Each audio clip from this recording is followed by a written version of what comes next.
according to reports, there's a projected estimate of 55 million people that could be living with diabetes in 2045. Wow, that's quite alarming. And also, currently, there's an increasing number of 30 to 45% of adults currently living with hypertension. This is definitely a cry for help, and is also causes for the conversation that we're about to have on the management of hypertension and diabetes in Nigeria today. And of course, we have with us Dr. Tobi. She's a seasoned expert in quality healthcare delivery with over 8 years of clinical practice experience and a proven track record in healthcare management, operational efficiency, and clinical governance. She's also passionate about digital and population health, leveraging telemedicine and innovating strategy to expand access to affordable patient-centered care in Nigeria. Hi, good morning. Good morning. Nice to be here today. We've had you all week, all month, all month. Actually. Thanks for having me. Thanks for being here once again. So let's dive right into the conversation around hypertension and diabetes. If there are a lot more people living with these conditions and they don't even know that there are. So first off, let's establish what hypertension is and what diabetes is. Okay, so hypertension is high blood pressure. So when the pressure in your blood vessels are higher than 140 milligram per dl, that's for millimeter mercury, that's for the systolic. And when the diastolic is greater than 90, and you have this consistently, then you would say that, okay, this person has high blood pressure. Some books will say 130/80, that's when you have 130 millimeter mercury for the systolic and 80 millimeter mercury for the diastolic. Okay. But once you have that consistently over time, we'll say that you have high blood pressure, and then you have the diagnosis of hypertension. And for diabetes is when you have, so usually the regular blood sugar level should be between 70 to 120 milligram per dl. So when you have anything above that, then most times you would say to have diabetes. Okay. So once it's above 120. And so usually that diagnosis will be made by a medical doctor where they'll have some tests. So you check your fasting blood sugar and then they see what it is, or they check a random, they see what it is consistently over a period of time. And then they'll say that, okay, this person has it. All right, let's talk about what the symptoms are. What are the warning signs? What are the things that you observe and that, you know, that causes for you to go see a doctor or do a checkup? Okay. So one of the things that you asked me earlier was that, oh, there's something that links these two together. Right. I'll say that they are silent killers. And that's why they'll say that, okay, these are things that you need to look out for. Right. Because most times people have this, but they don't even pay attention. True. So for example, you frequent urination. You're going to the toilet too frequently. You need to check and see what your blood sugar is. What it is when other than frequent, because I mean you could also be drinking lots of water and frequency in the toilet. Yeah, that's what I'm going to add some other symptoms to it. Okay. So, or you're eating regularly, you're eating well, but you're losing weight. So you need to also check. Okay. And then, or you are eating excessively. Oh, there's always the urge to eat more, and that's because your body is breaking down insulin. Right. So you constantly feel that urge. So you need to see your doctor and check. Right. Then also, excessive weight gain sometimes might be some other people's symptom, or excessive weight loss. So those are very important to check. And then there's 3 symptoms that you see for diabetes. So polyphagia, urination, and then you're thirsty all the time. You're drinking a lot of water. So you need to pay attention. Is there to anything to look out for in your urine? From the frequent, need to want to urinate? Yeah, there's a frequency to urinate. What you should look out for is most likely when they test it. Sometimes people have sugar in that urine. So most times you have to test that urine to be able to know. Okay. Yeah. So, and for hypertension, it might just be that you're constantly having this persistent headache.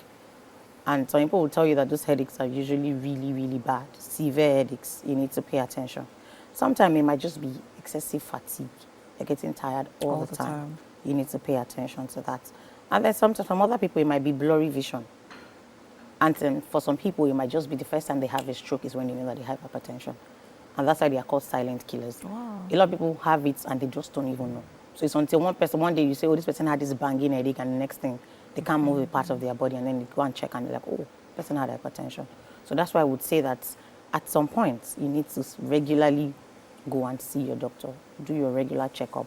Because sometimes if you don't go looking for it, you might never know that you have this disease. Let's talk about the age to look out for these things, is there a certain age that you have to get up to say, oh, okay, I need to go I need to go, do check for my blood pressure, or do I need to go check for my blood sugar? At what age?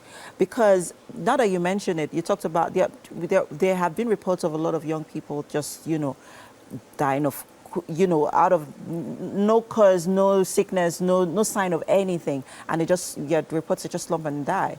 So is there an age that one has to get to before you begin to, go for some of these checks? I would say from age 30 right now. Okay. Because before now, people would say, oh, hypertension, diabetes are diseases of the older people. Right. But right now, we're seeing it in young people. So I advise that once you are 30 of age, please, it's time to start to check. Your doctor should be one of your closest pals at that age. Let's talk about diets. I'd like to believe that it plays a very critical role in helping us with managing, hypertension and diabetes. Yeah, so for diets, I would say that lean protein. So you want to make sure that you are reducing sugary food.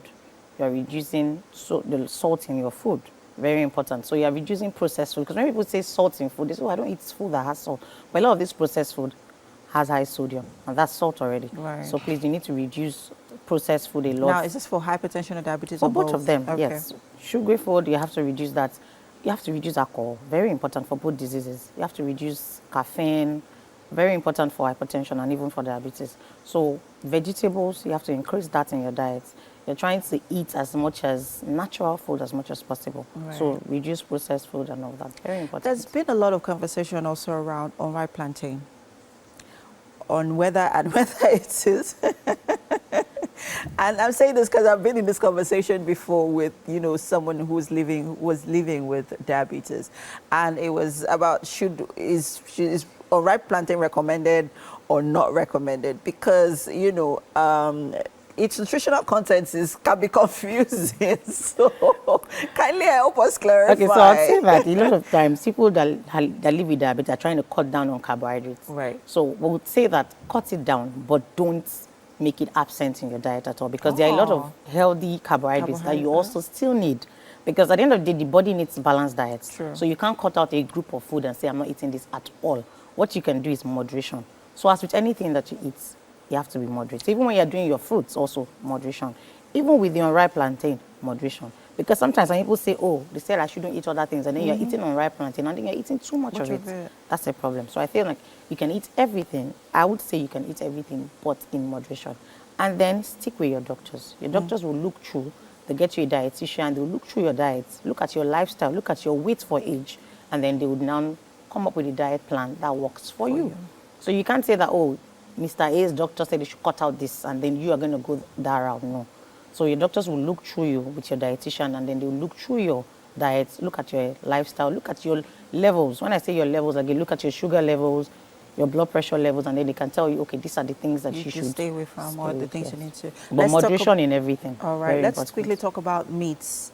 There's so many myths around, hypertension and diabetes. Can you help us, Yes, one of the things that people say is that it's for the older. I think we mentioned that earlier. It's not for the older. It can happen to anybody, because especially with this stress that people are going through currently, and then you're not managing stress well, it can happen to any age.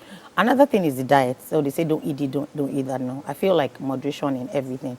But very importantly, you have to cut down on sugar. For alcohol, you have to cut down on that, a lot of all that. Another thing that I think people say a lot is that, oh, if you are diabetic, then you mustn't wear tight shoes. You mustn't wear shoes. So the word is, it's not shoes, it's tight shoes. So your shoes mustn't be tight and all that. Then you can't walk barefooted. You have to make sure that your feet is covered at all times.